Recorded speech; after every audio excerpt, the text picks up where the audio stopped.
Now the Tower of Babel, I know in the Tower of Babel they had one language, and tell me a little bit about that when you know about Hebrew and Greek, how the language split up and how that Hebrew maybe became Hebrew and Greek. Which one became the dominant language?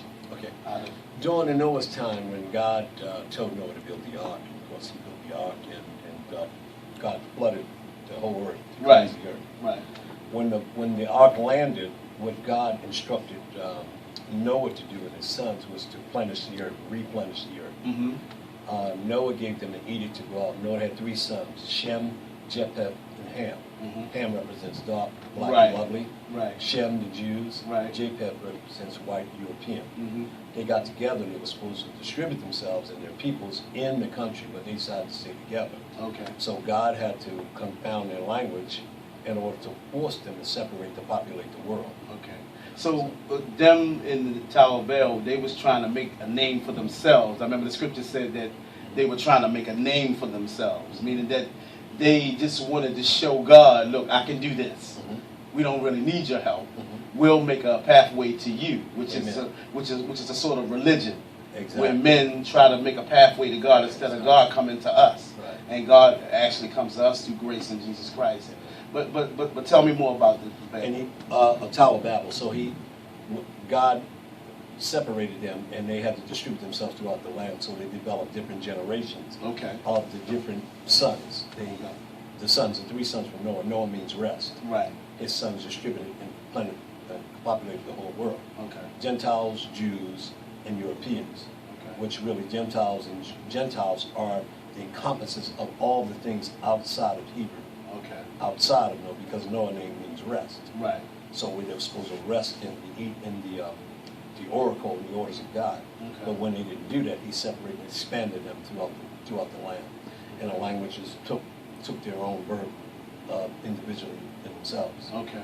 They became seclusive to the indigenous population in which they were at the origin of. Okay. Populated that particular world, and languages begin to develop on different generations. Amen. Amen. Because I know that when it was funny how they was trying to build something to God, and God has a sense of humor, huh? Yeah, And God. he just changed the language, and Exactly. you know, where it was one language. And what you think that language was? That one set language that they had. What do you think it was? Well, Before it was just an expanded Gentile version of Hebrew. Okay. All right. Hebrew is the only language, but God's plan was all people to know and understand. Right. But since you weren't Hebrew, you weren't even allowed to study in that. Okay. Right. unless Yeah, you that's became true. Hebrew. Yeah, you're right. So when he translated the language through anointed people to translate the language, like things like metanoia, means Okay. change your mind. Okay. The word comes from the word metamorphe. Okay. We get metamorphe, which means to change. Noia means mind. Right. Things like huios. Huios means sonship in Hebrew. Okay. But it's inclusive of male, female, no gender, Right. sonship. Right. Because when God first populated the earth with humans, the word human, if you was to say the word human, really is a Jewish term, but the Greek term hu means hollow. Okay. The word man means dirt. God Okay. picked up hollow dirt and blew life into it. Whoa. And it became human. Whoa. I never even thought about it like that. Yes. Yeah. And because he said in 1 Corinthians 15, man became a living, breathing man with a spirit. Amen. But he was still man Right. with the spirit of God. Right. And all his intentions were toward thinking about the earth. Amen. So when the first Adam gave birth to his son, down through the generations, they became in his image, a fallen image Okay. of God.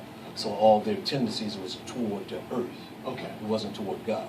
Amen. And God calls it evil because Wow. he calls it selfish. Right. So I know that the language, so he split the language up, and to stop them from trying to search for God, and that, but we already know that God comes down to us, and because of the grace that God gives us, and like also it talks about how like in John chapter 1, I think in one of the verses where it talks about that the Word became flesh. Yeah, that's and amazing. dwelt. Talk a little bit about that. Amen. That's amazing you said that, because the word Genesis comes from the Hebrew term Septuagincy of the Greek. Okay. Genesis means by way up. Okay. It's Bereshit. The word Bereshit means Bereshit. Genesis. The beginning of Bera actually means sun. Okay. All right. Bera, ship. Right. The sun by way up. Okay. In the beginning was the Word, and the Word was with God, and the Word was what God Okay. was God. Mhm. The Word created everything. Nothing was created without the Word.